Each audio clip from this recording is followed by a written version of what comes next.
Thanks for joining us for the Excel Add-in Crash Course. My name is Jeff Nepper with Canary, and I'm excited to get this started and show you the Excel Add-in. We have our Excel Add-in installed, so we have Canary Labs here on the ribbon bar.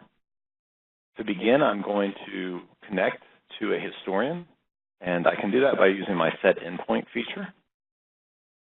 I have a full drop-down list of all the historians that are on our network. I'll pick Axiom Live for our demo machine, and then I'm going to use my Windows credentials to log me in.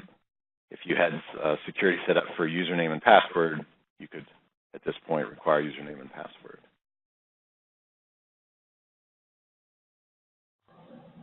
Once I set the endpoint, I'll get confirmation that I have reached out to that machine. And any time that an array appears on screen, if I want to clear that off, I just use the feature. So the first thing we'll do is we'll connect to that historian and get a views list. The historian views are the way that we allow users to come in and access data from the historian. So when I click the views list, I'm going to see the name of the historian and all of the raw data, as well as any asset models that have been built on this machine. The asset models allow the users to see the data with context. So instead of just seeing a large group of tag names, they'll see tags that represent assets. And what's great about that is that those tag names can also be simplified. So instead of having the complex engineering level tag names, you can expose the same data to users through common tag names, so just temperature instead of longer descriptions of temperature. We can also get entire tag lists. So here I have the ability to select any or all tags inside of the historian. I'm going to choose my limit. At this point, I don't think I have 10,000 tags here, and I'm going to set it to go to A1. And when I hit apply, I get the entire list of tag names that are in the historian. In this case, looks like a couple thousand.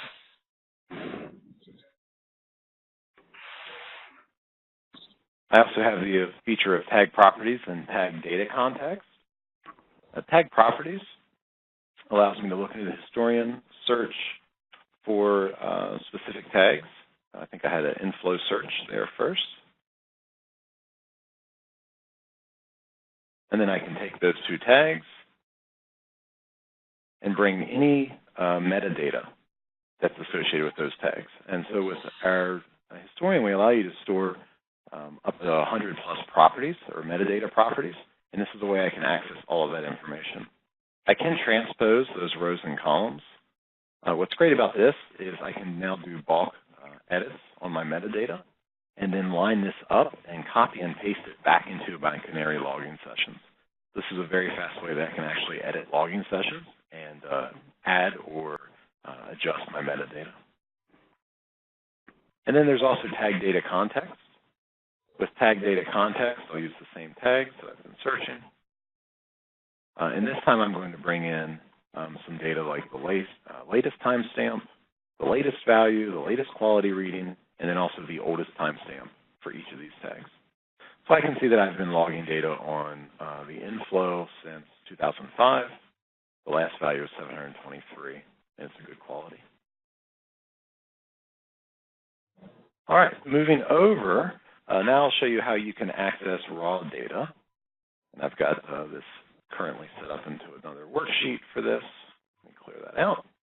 And with my raw data, again, I can choose my view. I'll just stay inside of my Axiom Live. I can search for tags. I've already got the inflow tags brought up.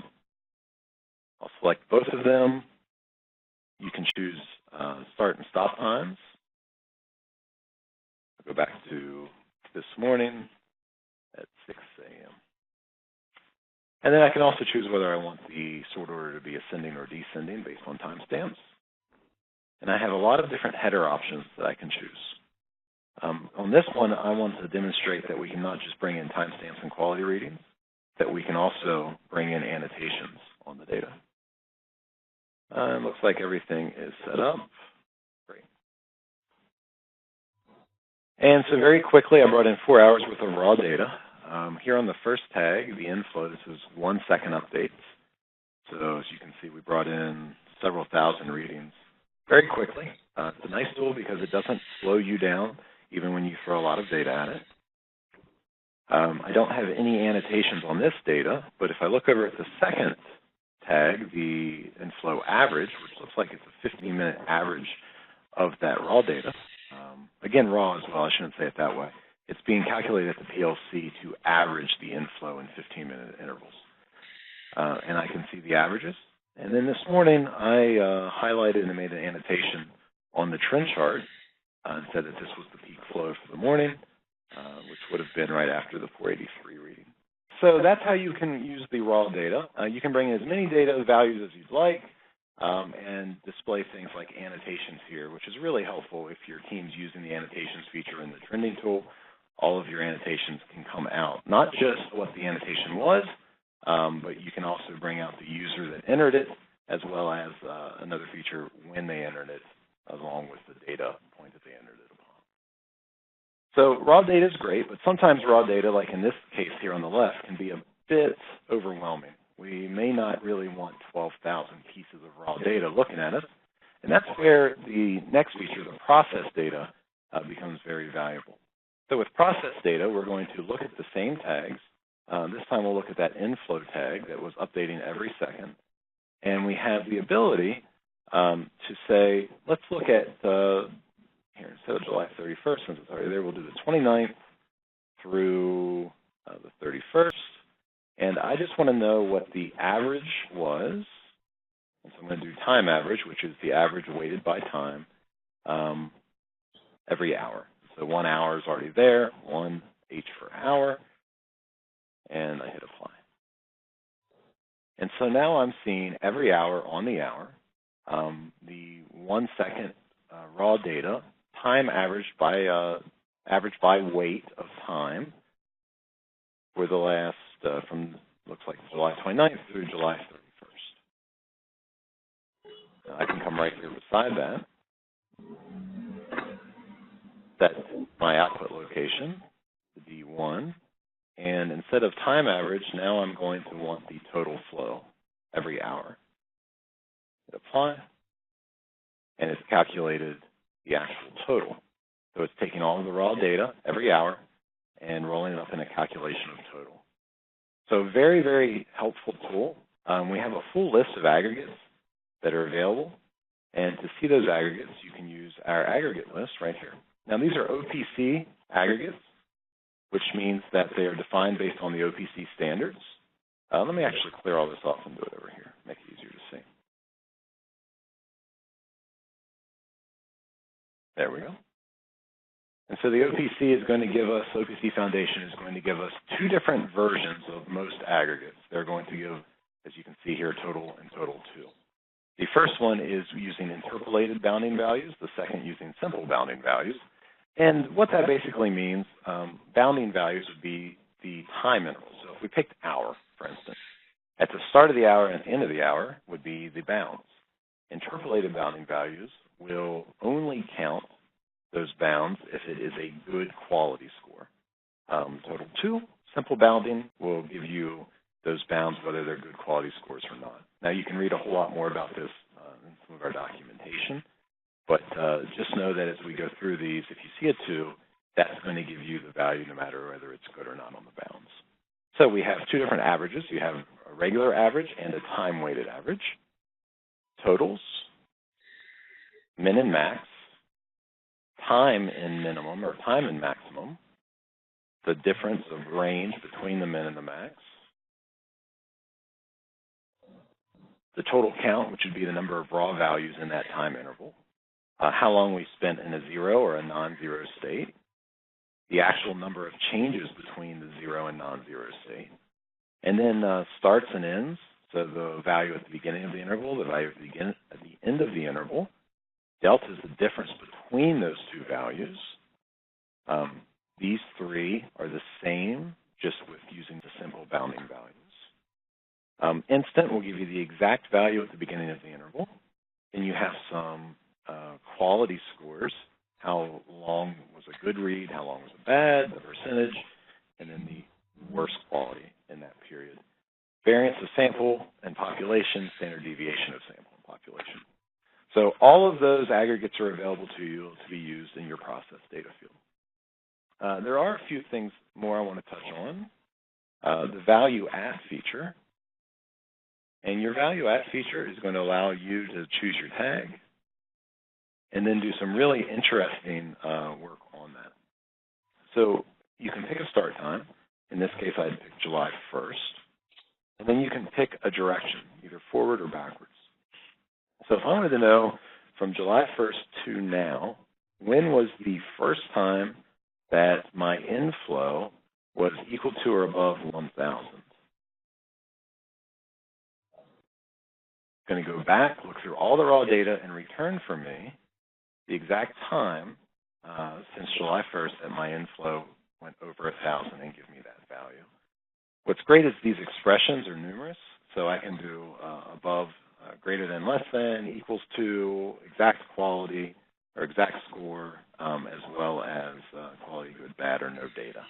So a very helpful tool. A lot of our process engineers and our automation engineers really like having that feature. And then the last would just be last value, a very fast way to say, I just want to know the last value of that tag. All right, so that is how we look at the data from the historian in raw format and in process format.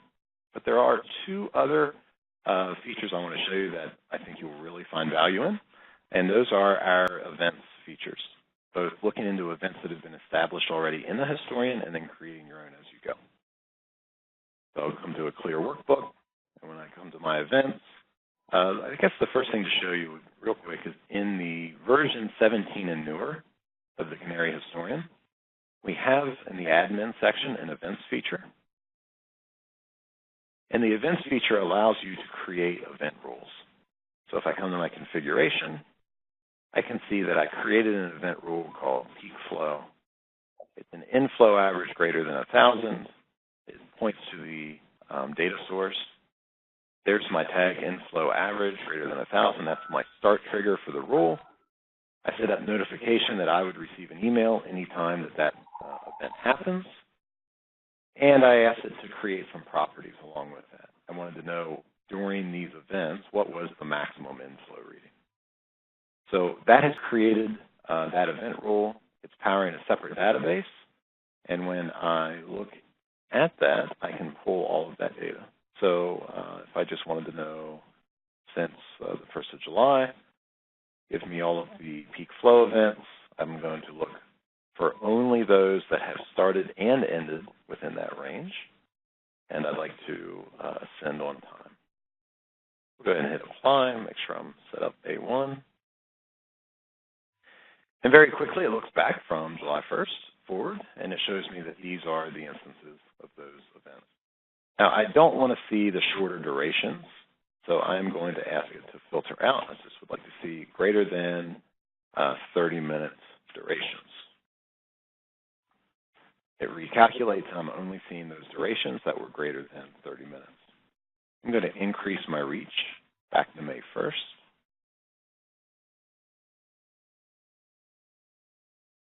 And now I can see a few more categories, and I have a max inflow, which was the property that we had set up. So under my properties feature here, I can add another filter. When I come down to my peak flows, max inflow, I only want to see those that are greater than 1,500.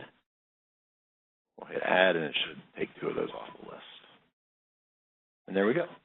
So I have a tool now that when an event gets created inside my historian as a non-admin user, I can access that data and bring it into Excel and really start to filter it out. Now, there is another feature with the ad hoc events that I think adds even more value. With ad hoc events, I have the ability to create my own events. So I don't have to define them in the historian database and then look at them. Instead, I can build them as I go. I'm going to just delete all of this out. I was playing with it before. But I'm going to look to the same information, May 1st to now, and I'll define my start trigger expression. I use my square brackets for a tag name, and I'm looking for when the inflow average tag was greater than, we'll just start with 1,000. And then for my end trigger expression, I'm going to keep this event active I'm not going to stop the event until the inflow average drops below 750. I want a minimum duration of 1 hour, and I want to limit the number of events to no more than 100. I had already set up some others. Here, let me pull this out. We'll do this part in seconds. All right. Here I have an extra field. I'm going to ask it to place the output here in A1, but I want to know the process that it's making. So some of these events could be very, very large queries. Depending on your date ranges, depending on the actual number of tags that you're looking at, or the frequency in which those tags are updating. We wanted to give you a way so that you would know the progress of this search. So when I hit apply, oh, I might have something incorrect here. And then pull this out and do it again. What am I missing? It would help if I had the right information up top. There we go. So it was mad at me because I wasn't actually telling it where to look for that tag. So I had to designate my municipal waste as my field. Let me add this back in now. And we said less than 750. All right. And so we have an entire range of data that is showing us the start and the stop and the duration of these start and end triggers. I want to go back a little farther. Go to the beginning of the year. Get more data here. All right, now we have more data. Now there's also a tag here that is called storm mode. So in the wastewater facility, if they're getting too much inflow, they have the ability to enter into storm mode, which would kind of change their process. I want to see not only times when we've gone over 1,000, but I also want to see times when storm mode, and this is a discrete, when we are not in storm mode. So it would bother me as a plant operator or plant manager to know that we are over our peak flow and my operators have not been in storm mode. I'm going to hit apply, and we're going to have new data. And now I can actually see since the beginning of the year that we have spent, sometimes it looks like upward of 19 hours, where we were 23 hours actually, where we were in a state where we should have been in storm mode and we weren't due to operation error. Very important for me to know that. Now, the last thing I might want to find out is to change and put some of these properties in place. So for this property, I will come back to one of my aggregates. Again, I like the fact that with my aggregate list, I can just throw a cheat sheet up here for me. And this property would be actual time. We'll do minutes. Or here, we'll just do it this way. Minutes out of storm mode. And so my aggregate would be, since 0 is my false, duration in state 0. Put my tag in. And then divide the whole thing, because it's going to give it to me in milliseconds. I'll divide the whole thing by 60,000. All right, clear off the aggregates and apply. And there we go. So now I have even more value. I was able to do all of this without contacting anyone that admins my system. I was able to create my own events, derive the duration of a multiple tag state, and grab aggregated data and realize, wow, we spent 628 minutes during this instance, not in storm mode. In this instance, we spent 2,793 minutes not in storm mode. The best part about all of this is once I've done all this work, I can take the array, do a copy, and if I wanted to, I could come into another workbook, and I could paste that as values. All I'd have to do to clean this up is take these two columns and transform the data, change, or not so much the data, it's the format, and come down and give that a date property. So I can give that a date property. Give this one a time property. And essentially what I can do now is I have a document that I can present to others in my organization, and they do not need to have any access to the historian, and I can provide this data to them as normal values, not as part of the historical array. So in conclusion, we've shown ways to connect to multiple historians from a single computer without using trending, how to do full reaches into the tag's metadata, tag lists, grab raw data, grab process data by aggregate, look up values, look up last values, and then not only query the event database in the historian, but also create my own events and then share that information out across the organization. Please, if you have any questions, don't hesitate to email us or contact us. I appreciate it. Thank you so much for attending.